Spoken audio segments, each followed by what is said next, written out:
senhor presidente, senhoras e senhores, membros da imprensa, amigos da galeria, subo a esta tribuna para fazer este rápido pronunciamento, porque participei hoje de manhã da audiência pública para avaliação das metas fiscais do segundo quadrimestre de 2015. Tivemos a presença aqui da secretária de Planejamento e do chefe da Casa Civil do Governo do Estado e todos os deputados que estavam ali presentes. A reunião, a audiência foi muito boa, conseguimos discutir bastante as finanças do Governo do Estado e tenho uma excelente notícia para todos os senhores e telespectadores também da TV Assembleia.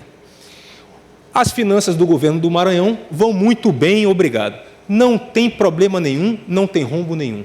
As finanças do Maranhão, do Governo do Estado, vão muito bem. Vão muito bem. Como sempre estiveram, para dizer a verdade.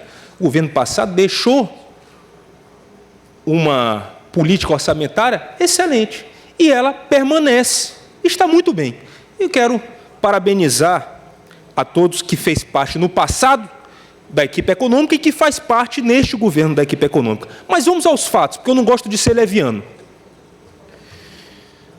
Primeira questão, aumento de receitas tributárias. O governo aumentou em quase 9% o aumento das receitas tributárias. O que foi? Mais impostos, mais arrecadação para o governo. Com destaque ao aumento de 9% de ICMS, 236 milhões de reais arrecadados apenas de crescimento do mesmo período de janeiro de 2014, de janeiro a agosto de 2014 para janeiro a agosto de 2015, teve um acréscimo de ICMS de 236 milhões. IPVA, um acréscimo de 35 milhões de reais. E por aí vai.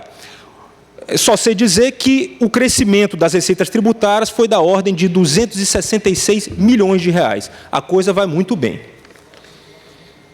Segundo ponto, transferências correntes. Eu já cansei de ouvir membros do atual governo dizer que as transferências federais diminuíram.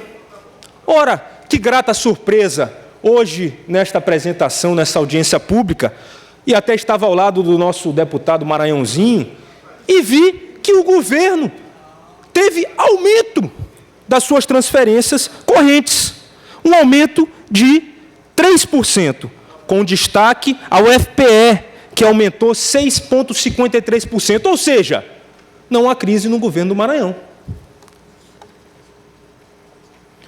A meta vai ser atingida, hein? A meta aqui, só para finalizar, senhor presidente, a meta aqui, que era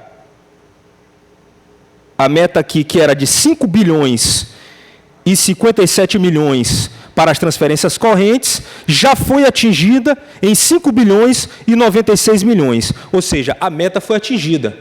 Não tem problema de transferência. A crise está rolando no Brasil? Está tendo crise econômica no Maranhão? Está. Mas no governo do Maranhão, as finanças estão equilibradas. Quer dizer, estão aumentando as receitas. Muito bem. O que diz respeito à lei de responsabilidade fiscal, dizem que o Estado do Maranhão está endividado e foi entregue endividado. Pois bem, existe um número, que é o número definido por resolução do Senado Federal, que o Estado pode se endividar até 200% da sua receita corrente líquida. Sabe quanto é que está esse número no Maranhão? 46%. De 200%, o Maranhão está com 46%. Deputado Zé Adriano, Vossa Excelência, da minha parte, pode usar o tempo do partido todo dentro, tá? Muito obrigado. Fique à vontade. Muito obrigado. Mais 3 minutos para o deputado Adriano Sarney. Então, nós temos aqui uma diferença de 200% para 46%. Ou seja, tudo está azul no endividamento do governo do Maranhão. Quando o próprio chefe da Casa Civil, de quem eu tenho muito respeito, vai até a imprensa ou numa audiência pública e diz que o governo do Maranhão está endividado, eu só posso dizer aqui que é uma informação errada. Mas vamos continuar. No que diz respeito à lei,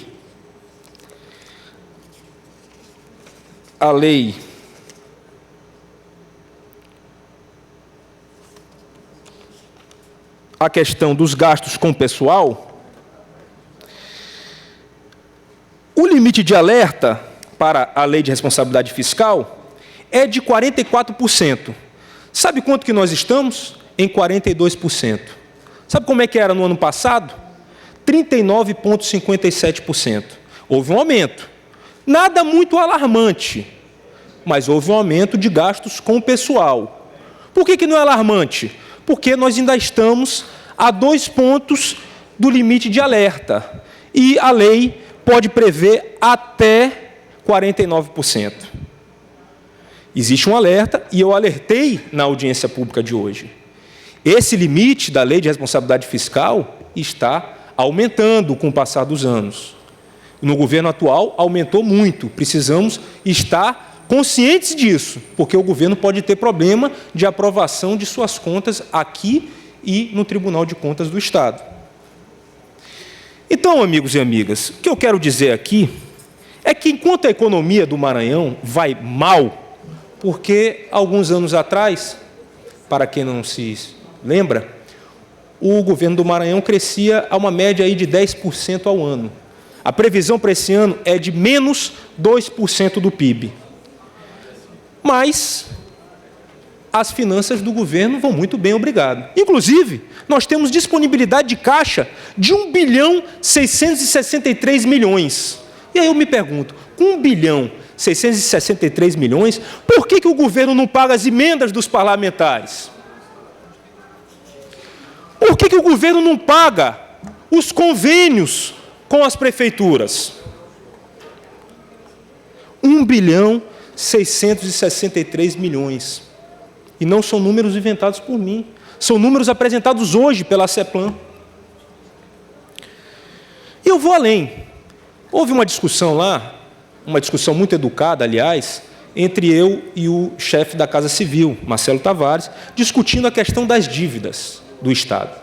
Por quê? Para mim, um Estado que atinge menos do que 23% do limite prudencial estabelecido pelo Senado Federal, não pode se considerar um Estado endividado. Hoje, 46% da receita corrente líquida é equivalente à dívida. Mas, muito bem, como é que era em 2008? Em 2007, era de 86%. Em 2008, de 70,52%. Em 2009, 60,34%. E assim por diante. E nós chegamos em 2014 com 32%, em 2015 com 46%. Ou seja, não tem como dizer que as finanças do Maranhão estão ruins, que o governo passado deixou uma máquina revirada. Isso é conversa para boi dormir. Isso é argumento para tentar enrolar os parlamentares, os prefeitos. Isso não existe. Estão aqui os números. Vamos analisá-los. Eu estou aberto para discussão com os senhores deputados. O governo fez agora um PPA, o mesmo PPA que eu subi a esta tribuna para tentar discutir nesta casa, que vai ser votado nesta casa.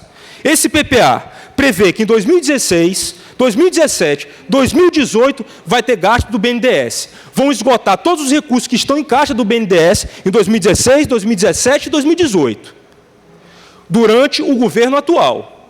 Em 2019, que prevê o plano, mas que já não é mais o governo atual, não vai ter um investimento do BNDES, mas a dívida vai ficar lá. A dívida do BNDES vai ficar lá. Então, quando o governo atual sobe e diz que o governo passado deixou dívida de Bank of America, que deixou dívida de BNDES, é conversa para boi dormir. Porque este mesmo governo, segundo o documento que enviou a esta casa, o PPA, que é a diretriz do plano de governo, do plano financeiro, para os próximos 4 anos, deixa documentado que ele vai gastar todo o dinheiro do BNDES e vai deixar para 2019, quando o governo tiver acabado, apenas a dívida do BNDES. Isso eu posso provar. Posso provar nos números. Se Vossa Excelência quiser checar no PPA, que está disponível nesta casa, Vossa Excelência pode ir lá e checar. Então, eu só falei tudo isso para que a gente possa ter o real conhecimento das finanças. Adriano, Vossa Excelência ultrapassou em 3 minutos. Ok. Então, fica aqui o alerta, eu vou voltar com certeza em outras oportunidades a esta tribuna, porque venho estudando as finanças do nosso Estado, venho conhecendo o que está acontecendo e não posso deixar de relatar a verdade, principalmente nesta casa, que votaremos questões importantes orçamentárias. Muito obrigado.